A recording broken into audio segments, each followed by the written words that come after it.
Hello student, this is Vijayalakshmi Rathore, teacher of Freshwood school. आज हम लोग पढ़ेंगे क्लास 5 से चैप्टर नंबर 12, जिसका नाम है ओणम। ओणम एक त्यौहार का नाम है जो दक्षिण भारत में मनाया जाता है।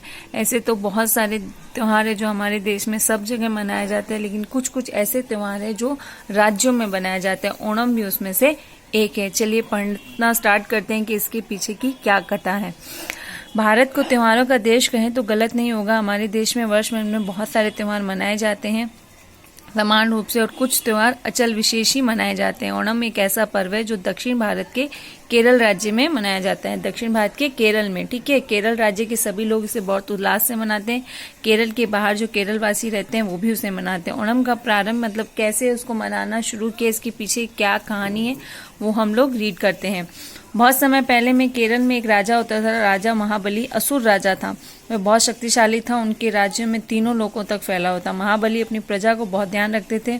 उनकी कीर्ति बढ़ती जा रही थी, मतलब कि उनको लोग बहुत प्यार करने लग गए थे।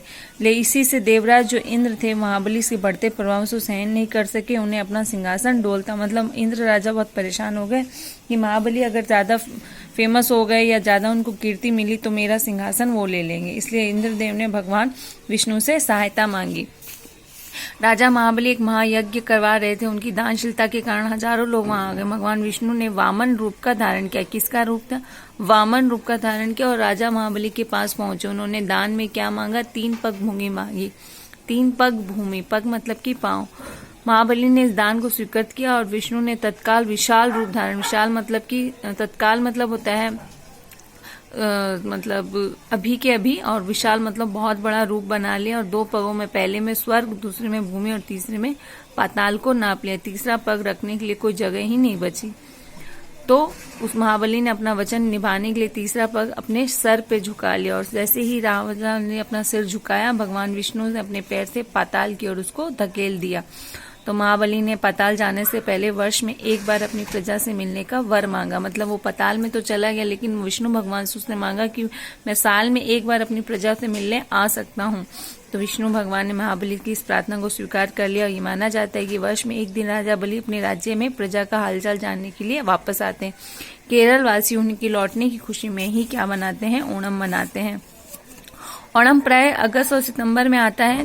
केरल वासी बहुत सुहावना मौसम होता है। वर्षा ऋतु के कारण चारों ओर हरियाली होती है। ओणम के पूर्व के घरों में लिप लिपाई, रोशनी, लाइट्स, फूलों से अपना घर सजाते हैं, रंगोली बनाते हैं, नए नए कपड़े पहनते हैं और सब बड़े सदस्यों को प्रणाम, उनका आशीर्वाद पाते हैं। ओणम के अवसर पर घरों में क्या बनता है? चावल बनता है और तरह तरह की सब्जियां और तरह तरह का खाना बनता है, जैसे अवियल, पसड़ी, पापड़।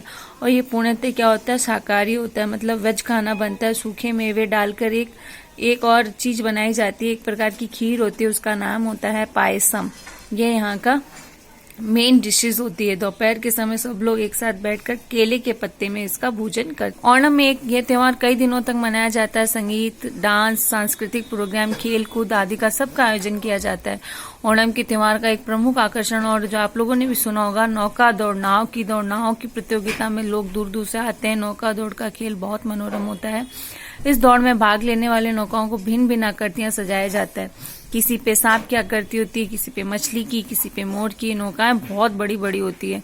अनेक व्यक्ति इसमें दौड़ते और नाव चलाने वाले मिलकर गाना भी गाते हैं। नौका दौड़ के समय अद्भुत अदृश्य उपस्थित होता है और चारों बस हर्ष, मतलब चारों तरफ खुशी ही खुशी होता है। ऐसा माना जाता है कि ओणम के तीसरे दिन महाबली पाताल लोक लौट जाते हैं और आंगन में बनाई मूर्तियां तीसरे दिन महाबली के चले जाने के बाद हटा भी दी जाती है। ओणम एक त्योहार और आनंद और उल्लास का पर्व है। लोगों की खुशियों का संदेश देता है। इस कहानी से हमें शिक्षा मिलती है कि हमें त्योहारों पर प्रेम, उत्साह और उल्लास के साथ मनाना चाहिए। और त्योहार भले कोई सा भी हो, उसमें बढ़ चढ़कर हिस्सा लेना चाहिए। चैप्टर को अच्छे से पढ़िएगा और वर्ड मीनिंग भी कॉपी में लिख